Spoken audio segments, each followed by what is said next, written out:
CM Chandrababu Naidu శనివారం సాయంత్రం మంగళగిరిలోని పార్టీ కేంద్ర కార్యాలయానికి వెళ్లారు. ప్రతి శనివారం పార్టీ కార్యాలయానికి వెళ్లి కార్యకర్తలు, సామాన్య ప్రజలను కలిసేందుకు ఆయన సమయం ఇవ్వాలని గతంలోనే నిర్ణయించిన విషయం తెలిసిందే.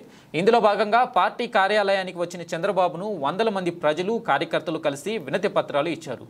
పార్టీ కార్యాలయం గేటు వద్ద నుంచి బారులు తీరి ఉన్న ప్రజల వద్దకు వెళ్లి చంద్రబాబు వినతులు స్వీకరించారు. అనంతరం పార్టీ కార్యాలయంలో జరిగిన పార్లమెంటరీ పార్టీ మీటింగ్లో సీఎం చంద్రబాబు పాల్గొన్నారు.